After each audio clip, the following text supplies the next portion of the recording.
দেশে খেলাফি ঋণের পরিমাণ বেড়ে যাওয়ায় বিনিয়োগ বাধাগ্রস্ত হচ্ছে।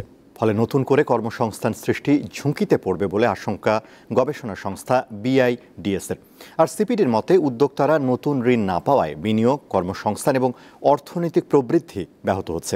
সব মিলিয়ে খেলাফি ঋণ দেশের অর্থনৈতিক উন্নয়নের সক্ষমতা কমিয়ে দিচ্ছে বলে মনে করছেন অর্থনীতিবিদরা। প্রতি বছর শ্রমবাজারে প্রবেশ করছে প্রায় ২৭ লাখ নতুন চাকরি প্রত্যাশী।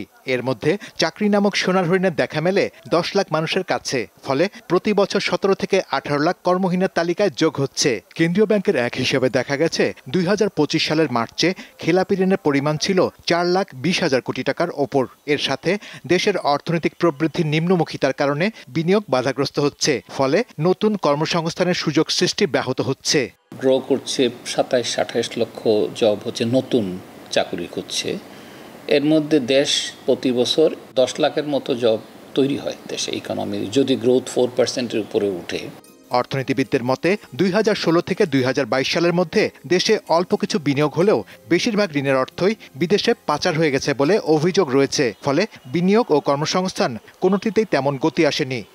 এই টাকা যাদেরকে দেওয়া হয়েছিল তারা কিছু হয়তো তাদের প্রতিষ্ঠানে দেশে বিনিয়োগ করেছেন, কিন্তু বেশিরভাগই টাকাটা বাইরে চলে গেছে। তো সেই ক্ষেত্রে তো ওই ঋণ কর্মসংস্থান বা প্রবৃদ্ধির ক্ষেত্রে কোনো অবদান রাখার সুযোগই পায়নি।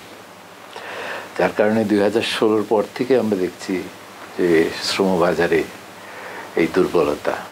খেলাপি ঋণ বৃদ্ধি পাওয়ায় ঋণের সুদের হার বাড়ছে, যা আগামীতে বিনিয়োগ, কর্মসংস্থান এবং অর্থনৈতিক প্রবৃদ্ধির উপর নেতিবাচক প্রভাব ফেলবে বলে আশঙ্কা সিপিডি গবেষকের। যেগুলো নাকি দেওয়া হচ্ছে সেগুলো ফেরত না আসলে ব্যাংকাররা ওগুলোকে আবার অর্থনীতিতে বিনিয়োগ করে যে কর্মসংস্থান এবং ইত্যাদি করতে পারতেন, এই আমাদের উদ্যোক্তাদেরকে সহায়তা দিয়ে, সেটা তারা করতে পারছেন না। সুতরাং এটার তো একটা বড় ধরনের অর্থনীতির উপরে এটার একটা বিনিয়োগ, কর্মসংস্থান এবং অর্থনৈতিক প্রবৃদ্ধি, তার উপরে একটা নেতিবাচক প্রভাব ফেলে এই খেলাপি ঋণ।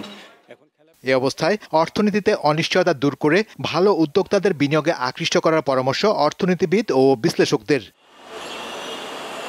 শাহরিয়ার ইমন, দীপ্ত সংবাদ, ঢাকা।